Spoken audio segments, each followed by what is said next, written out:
Dear friends, कैसे हैं आप सब। उम्मीद करती हूँ आप लोग बहुत अच्छे होंगे। सबसे पहले अपने हर बढ़ते हुए सब्सक्राइबर को मैं थैंक्स कहती हूँ, जिनकी वजह से मुझे आगे बढ़ने का मोटिवेशन मिलता है।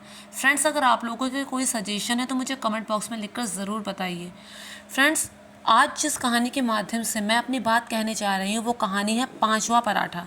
इस कहानी को लिखा था डॉक्टर गिरिराज किशोर ने और उन्हें पद्मश्री भी मिला था इस कहानी को लेकर। तो अब मैं इस कहानी को आगे बढ़ाती हूँ। इससे महत्वपूर्ण सबक जो सीखने को मिलेंगे, सबसे पहले उन लोगों को जो खाने को वेस्ट बहुत करते हैं, अंधाधुंध खाना वेस्ट करते हैं। ज़्यादा से ज़्यादा खाना बना लेंगे, फिर वो बर्बाद हो जाएगा, फिक जाएगा, या फिर थाली में ज़्यादा से ज़्यादा परोस लेंगे और उसके बाद वो सारा कचरे में चला जाएगा। तो ये कहानी सबसे पहला सबक उन लोगों को सिखाती है।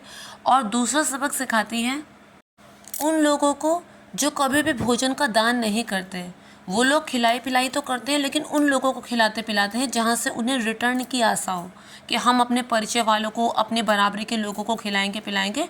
आज हमने इनको खिलाया तो कल ये हमको खिलाने पे बुलाएंगे। आज हम इनके घर ये खाना देकर आएंगे तो कल हमारे पास ये वाला खाना रिटर्न आएगा।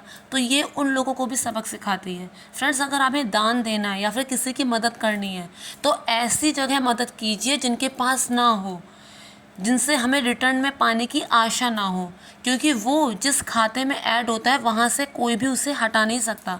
वो हमारे कर्मों के खाते में कुछ इस तरह से जुड़ जाएगा जो हमें हमारे इस जन्म में ही नहीं बल्कि हमारे अगले जन्म तक भी काम आएगा। ये सब हमारे ही तो कर्म होते हैं। जो किसी को बहुत अधिक मिलता है तो किसी को कुछ नहीं मिलता। तो अब मैं कहानी शुरू करती हूँ। फ्रेंड्स, बहुत पहले की बात है। एक परिवार होता है जिसमें 2 बच्चे होते हैं। पहले तो उनकी हालत ठीक ठाक होती है जब तक उनका जो पिता होता है वो मिल में काम करता है, लेकिन एकाएक मिल बंद हो जाती है। उसके पिता को मजदूरी नहीं मिल पाती है। वो काम तो करता है लेकिन लोग बेगारी ज़्यादा करवाते हैं उससे, उसकी मजदूरी का उचित पैसा नहीं मिलता, उसे काम नहीं मिल पाता। माँ लोगों के घरों में काम वाली बाई का काम करती है, लेकिन फिर भी उन लोगों के 2 वक्त के खाने के लाले पड़े होते हैं। इस कहानी की शुरुआत होती है घर की बेटी बिट्टी से, जो स्कूल से घर वापस लौटकर आती है तो एक एक बर्तन घर का देखती है, लेकिन उसे कुछ भी खाने का नहीं मिलता। वो अपनी माँ से लड़ पड़ती है। वो अपनी माँ से कहती है कि कुछ खा कर नहीं गई थी और अभी भी खाने को कुछ नहीं है। पेट में मरोड़ उठती है, बहुत दर्द होता है पेट में, पढ़ाई में ध्यान नहीं लग पाता है, भूख लगती है। इस पर माँ उल्टे उसी को डांट देती है कि जब तक तेरे बाबा मिल में काम कर रहे थे तब तो ठूस ठूस के खाना जाती थी ना, अब नहीं कर पा रहे हैं काम तो तू कुछ दिन सब्र नहीं कर सकती। इस पर उसे और गुस्सा आता है। उसने कहा मिल बंद होगी तो कहीं और काम क्यों नहीं ढूंढ लेते हैं, कम से कम हमें खाने को तो मिलेगा, क्यों सारा दिन सोते रहते हैं आलसियों की तरह कामचोर। जब वो इस तरह की बातें कहती तो माँ को गुस्सा आ जाता है और माँ उसे पीट देती है।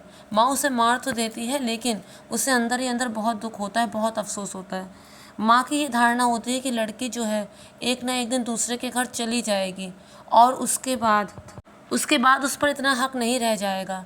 उसे क्यों दुखी करना, कम से कम जितने दिन मेरे पास है उतने दिन तो वो खुशी खुशी रह सके। बिट्टी नाराज़ होकर अंदर चली जाती है। उसके बाद पिता वहाँ पर आता है और वो माँ से कहता है कि तुम क्यों बिट्टी को इतना मार रही थी। तो उसने कहा तुम्हें बुरा भला कह रही थी, ऐसी ऐसी बातें कह रही थी। तो उसने कहा इसमें गलत क्या है, बच्ची है, भूख लगेगी तो बोलेगी ही ना। ये देखो मैं थोड़ा सा गुड़ लाया हूँ, लाला की चिरौरी करके, तुम गुड़ का शरबत बना लो। इसके बाद वो गुड़ का शरबत बनाती है। बेटा बहुत खुश होता है, कहता है मैं तो 2 गिलास शरबत पीऊँगा। माँ कहती है हाँ हाँ पी लेना। उसके बाद बापू जो होता है वो बिट्टी को आवाज़ देता है, लेकिन बिट्टी नाराज़ अंदर बैठी होती है तो बापू खुद ही शरबत लेके उसके पास जाता है और उसे समझाता है कि माँ की बात का बुरा मत मान, वो तुझसे बहुत प्यार करती है, तेरी कोई गलती नहीं थी। इसके बाद जहाँ पर वो काम करती है माँ, वहाँ से उसे किसी तरह 10 रुपये मिल जाते हैं। जो मालकिन होती है उसे 10 रुपये दे देती है, जिसे देखकर वो बहुत खुश होती है और किसी तरह से जुगाड़ करके पराठा बनाने के बारे में सोचती है। पहले उसके दिमाग में आता है कि अगर पराठा बनाऊंगी तो 10 रुपये सारे ही खर्च हो जाएंगे। ये पराठा भी कमबख्त बहुत डालडा घी पीता है, पानी में बनता होता तो कितना अच्छा था, ऐसे ही सबके मुंह में चला जाता। जीभ की खवाई और पेट की रिलाई दोनों अलग चीज़ हैं। नीयत नहीं भरती, पेट भले भर जाए। लेकिन फिर सोचती है कि बिट्टी नाराज़ है, पराठे से वो खुश हो जाएगी। आज मैंने उसे कितना मारा था, आज तो पराठा ही बनेगा। फिर उसके दिमाग में कुल बुलाने लगता है कि अगर रोटी बनाऊंगी तो बहुत दिनों तक चलेगा, पराठा तो सब पैसे आज ही ख़त्म हो जाएंगे। लेकिन वो अपने दिमाग पर जोर डालती है और उसके बाद पराठा बनाने की ठान लेती है, दिमाग पे अपने झटका देती है और पराठा बनाने की ठान लेती है। लिफाफे में आटा खरीदती है, 3-4 आलू खरीद लेती है। उसके मन में आता है कि वैसे तो बिट्टी को सूखे आलू पसंद है, लेकिन अब सूखे आलू कैसे बनेंगे, पानी वाले ही बनाने पड़ेंगे।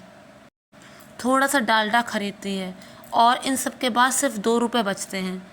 उसे बड़ा दुख होता है जब वो 2 रुपये देखती है, लेकिन बेटे की खुशी के आगे वो सब कुछ भूल जाती है और फिर पराठे बनाने में लग जाती है।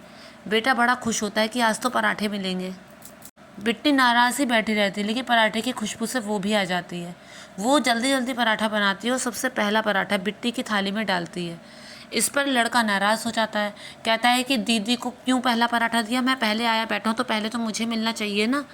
तो वो बोलती है कि दीदी यहाँ कितने दिन रहेगी, जाने वाले को खिला पिला के विदा किया जाता है, उसके बाद तू कमा कमा के लाना और उसके बाद हम सब मिल के पराठे खाएंगे। लेकिन वो नहीं मानता। इस पर बिट्टी क्या करती है कि अपना पराठा उसकी थाली में डाल देती है। माँ कहती है कि बिट्टी उसकी बात का बुरा मत मानना, वो तो जड़ मूर्ख है। उसके बाद वो बिट्टी की थाली में पराठा डालती है। बिट्टी पराठा खाना शुरू करती है। पहले वो तेज़ी से खाती है और फिर उसके बाद धीमी गति से खाने लगती है। इसके बाद जैसे उसका पराठा ख़त्म होता है, माँ दूसरा पराठा उसकी थाली में डाल देती है। लड़का इस बार फिर से चिल्लाता है। वो कहता है कि मेरा पराठा भी तो ख़त्म होने वाला है, सब खाली दीदी को ही लाड़ करो, मेरी तो किसी को फिक्र ही नहीं है। अगर मुझसे कोई प्यार ही नहीं करता तो भगवान हमें अपने पास क्यों नहीं बुला लेते।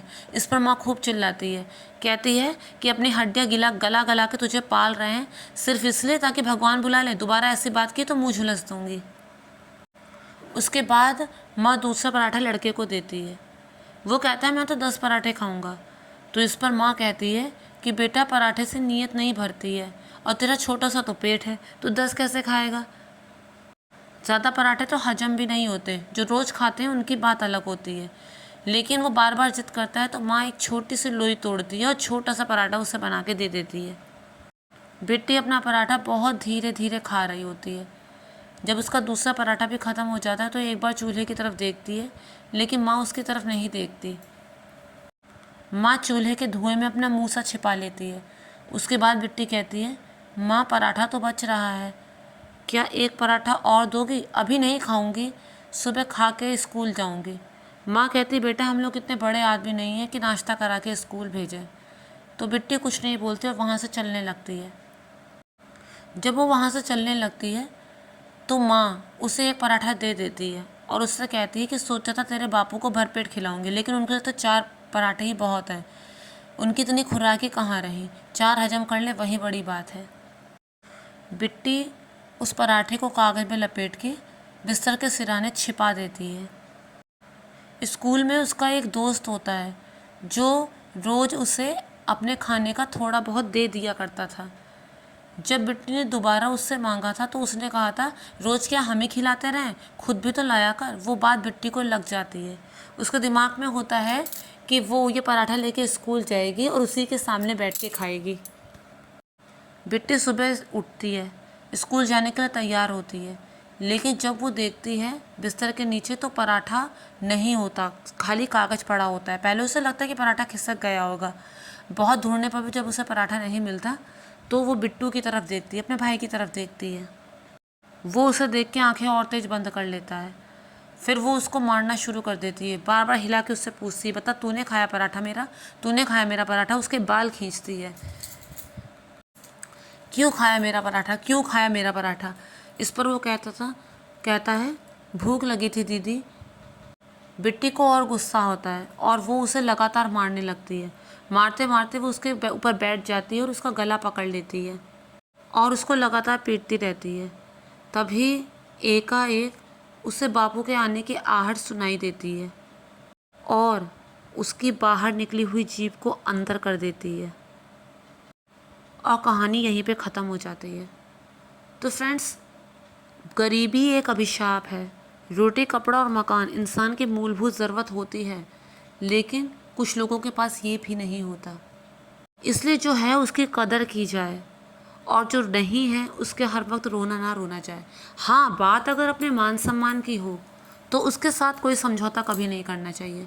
तो फ्रेंड्स, मैं उम्मीद करती हूँ आप लोगों को मेरी कहानी पसंद आई होगी, और अगर कहानी पसंद आए तो मेक श्योर मेरे चैनल को सब्सक्राइब, वीडियो को लाइक और शेयर ज़रूर कीजिएगा। Thank you friends, thank you so much.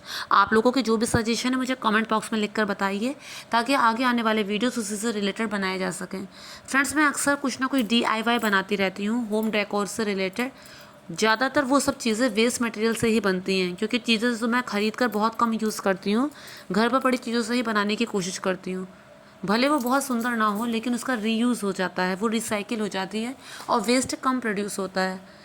तो अगर आप लोगों को मेरा प्रयास पसंद आए तो चैनल को सब्सक्राइब कीजिए।